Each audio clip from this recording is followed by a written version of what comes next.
Imagine waking up and suddenly everything around you begins floating into the sky. Cars lift off highways, oceans rise from their beds, airplanes lose every reference point that keeps them level. People drift upward with nothing to grab onto. This is Earth if gravity vanished for just 10 seconds. Not a minute, not an hour, 10 seconds. And when it snaps back, that's when the real catastrophe begins. The instant gravity vanishes, the invisible tether holding our world together snaps. Gravity is a continuous physical grip, keeping every person, ocean, and molecule of air anchored to the surface. For these 10 seconds, the downward pull of 9.8 meters per second squared becomes zero, and the fundamental rules of motion change. Without gravity, objects no longer fall. Instead, they follow the law of inertia, continuing in whatever direction and speed they were already moving. But this transition does not mean everything immediately launches into the vacuum of space. There is a clear physical difference between feeling weightless and being violently ripped from the planet. Because the Earth rotates, the equator moves eastward at 465 meters per second. This rotation creates a tiny outward centrifugal acceleration of 0.034 meters per second squared. Unsecured objects do not shoot upward. Instead, they begin a slow, silent drift, rising less than 2 meters during the 10-second window. While massive anchored structures remain bound to the crust, the invisible hand holding the rest of the world down has let go. The math of a spinning planet reveals the exact scale of this movement. At the equator, where the surface rotates fastest, the outward centrifugal acceleration is calculated by dividing the square of the tangential velocity by Earth's radius. This yields exactly 0.034 meters per second squared. Applying the kinematic formula for constant acceleration over 10 seconds, the resulting displacement is a drift of precisely 1.7 meters. At mid-latitudes like Paris or New York, this outward drift scales down to about 1.2 meters, while at the poles, it is zero. This small displacement creates a stark division between what is anchored and what is loose. Massive skyscrapers, homes, and roads are built with extensive subterranean foundations. Concrete piles and footings remain structurally locked to the bedrock, moving in perfect lockstep with the rotating crust. But for everything else, the physical connection to the ground is broken. The instant gravity disappears, the normal force between objects and surfaces drops to zero. Car tires lose contact with the asphalt. Tools, laptops, and heavy machinery no longer press against desks or warehouse floors. While the solid ground beneath remains in place, unsecured items begin a slow-motion separation, rising into the air at a fraction of a meter per second. This meter-scale gap is the quiet, mathematical starting point. Over the next 10 seconds, it translates into structural instability, mechanical failures, and a complete disruption of transport networks across the globe. On the highways, moving vehicles rely entirely on the frictional grip between rubber and asphalt. This traction is a direct product of gravity pushing the vehicle down, creating what physicists call the normal force. The instant gravity vanishes, this normal force drops to zero. Tires lose all contact pressure. Even if a driver slams on the brakes or turns the steering wheel, the vehicle cannot slow down or steer. It becomes a multi-ton projectile sliding forward on its last trajectory. Inside passenger cabins and freight trucks, unsecured cargo, luggage, and unbelted occupants instantly drift, lifting off seats and floors as the downward force holding them down disappears. On high-speed rail corridors, the failure is immediate and catastrophic. High-speed trains depend on constant vertical load at the wheel-rail interface to maintain stability. When this vertical load drops below 30% of the train's nominal weight, the safety margin vanishes. The wheels experience wheel climb, riding up the flange and over the railhead in less than 0.2 seconds. At 300 kilometers per hour, the multi-car trains derail while floating millimeters above the tracks. Even close to the ground, biological systems fail. Birds lose their spatial orientation, lacking the constant downward vector of gravity to calibrate their inner ears. They tumble mid-air, their wing beats producing erratic, uncontrollable loops. Every road, highway, and steel track on Earth is suddenly exposed as an engineering system built entirely on the assumption of weight, friction, and contact pressure. The moment the downward pull stops, the physical forces that make controlled transit possible simply cease to exist. Inside homes, offices, and grocery stores, weightlessness dissolves the basic order of everyday life.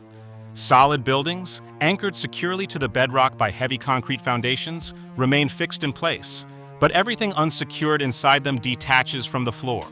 People drift upward at a fraction of a meter per second, their heads rising gently toward the ceiling. Around them, coffee cups, chairs, and knives lift in a slow-motion swarm. In retail shops and warehouses, thousands of tons of loose inventory lift off shelves, turning aisles into floating obstacle courses. Outside on city streets, loose pavement stones, parked bicycles, and trash cans begin the same slow, silent ascent, detached from the asphalt. The sky offers no safety. For commercial aircraft cruising at 30,000 feet, the wings continue to generate lift because the jet engines still force air over the wing surfaces. But lift is an aerodynamic force engineered to balance a heavy aircraft against gravity. The instant weight vanishes, this balance is shattered. The wings produce massive excess lift relative to the non-existent weight, forcing the nose to pitch up and sending the aircraft into an uncommanded ballistic arc. Passengers and crew are pinned to the ceiling of the cabin as the plane climbs rapidly, moving away from its assigned cruise altitude in a matter of seconds. Inside the cockpit, automated flight systems fail. Autopilot computers rely on gravity-based gyroscopes to calculate pitch, roll, and attitude. Lacking a gravitational reference vector, the sensors produce conflicting telemetry, triggering master caution alarms and disconnecting the autopilot. Pilots must instantly transition to manual control, wrestling with flight sticks in a cabin where unsecured luggage, flight manuals, and unbelted passengers are suspended in midair. Across the globe, cities are transformed into silent fields of drifting motion, where the boundary between sky and ground begins to blur, and the line between flight and freefall disappears. Oceans cover 70% of the planet, held in place by a delicate balance of gravity and pressure. The instant that pull vanishes, hydrostatic equilibrium breaks down.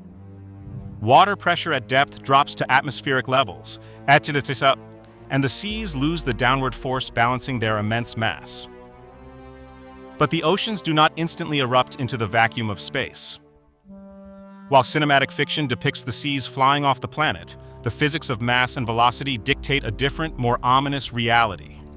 Earth's escape velocity is 11.2 kilometers per second.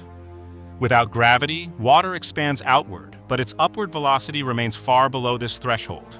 Instead of escaping, the sea surface relaxes, expanding on a scale of meters. Across the globe, the ocean surface lifts by roughly 2 meters as the planet's equatorial bulge relaxes. While this shift is nearly imperceptible in the deep sea, the sudden redistribution of water poses an immediate hazard to vulnerable shorelines.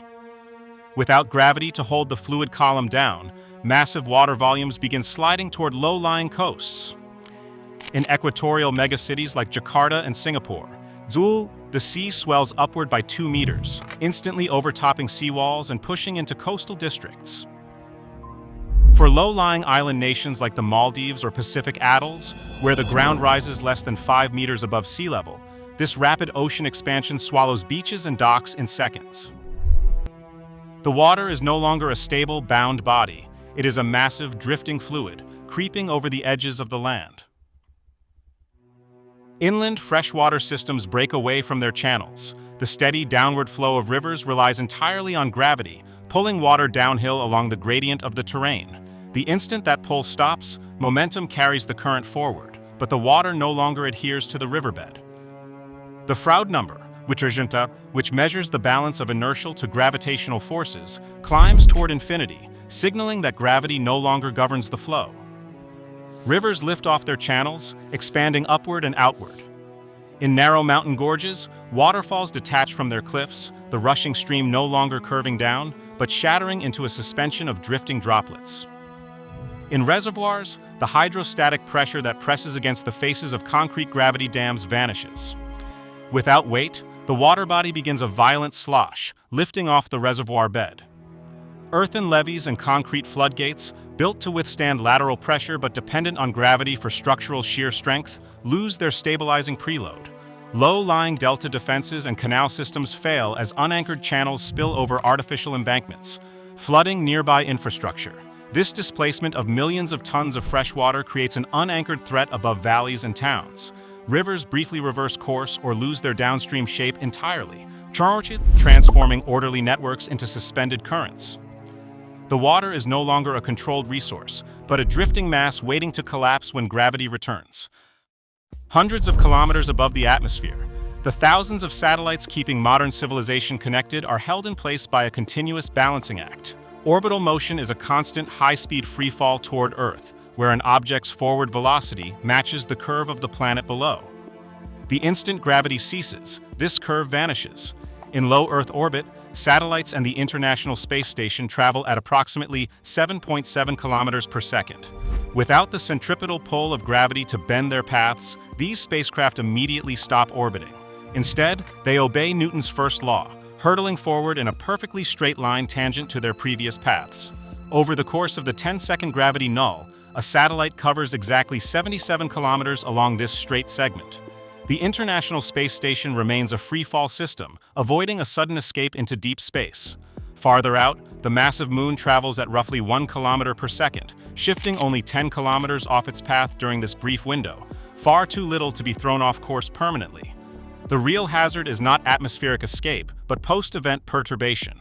When gravity instantly returns, these straight-line segments end, and the spacecraft are pulled back into curved trajectories. Because they are now 77 kilometers off course, their orbits warp into new, eccentric ellipses.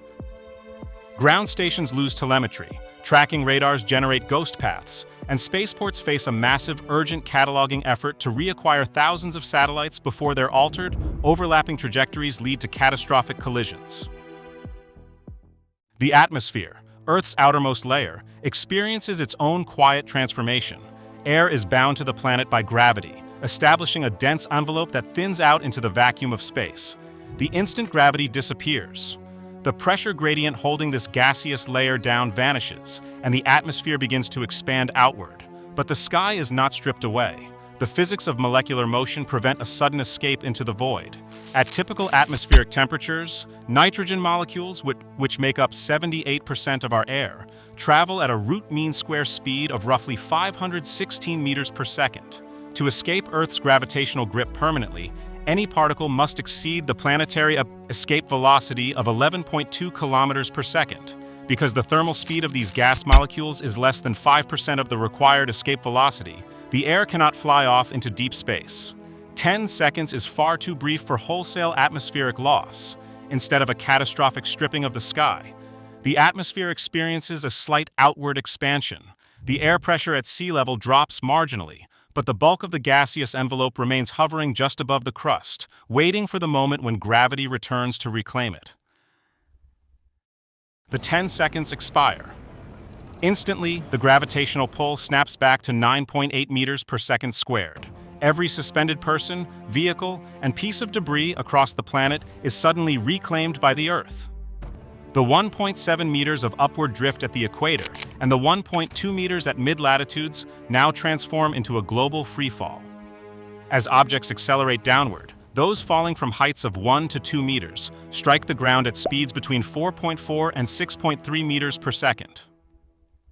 A coffee cup, a laptop, or a heavy wrench becomes a blunt force hazard.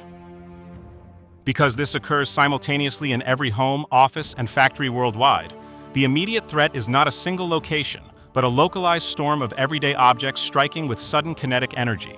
Millions of tons of displaced mass slam back down at once, turning ordinary spaces into shattered impact zones. Returning gravity is the true disaster.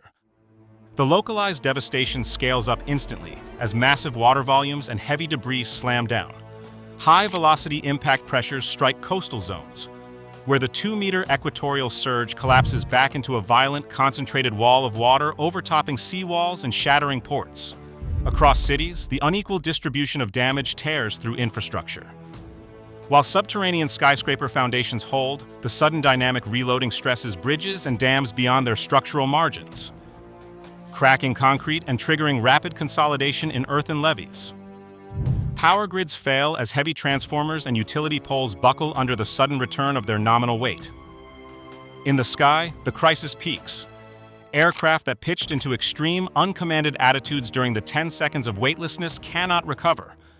As gravity snaps back, these aerodynamically compromised jets are driven downward, converting severe altitude deviations into high-speed, unsurvivable impacts. Civilization's vital networks disintegrate, broken by the very force that built them. We survive on a planet hurtling through a hostile void, protected only by an invisible tether we take for granted every single day. Our entire civilization, our cities, our oceans, our very breath, hangs in a delicate, precarious balance. We live at the mercy of physics. Sometimes the forces we never notice are the only reason our world exists.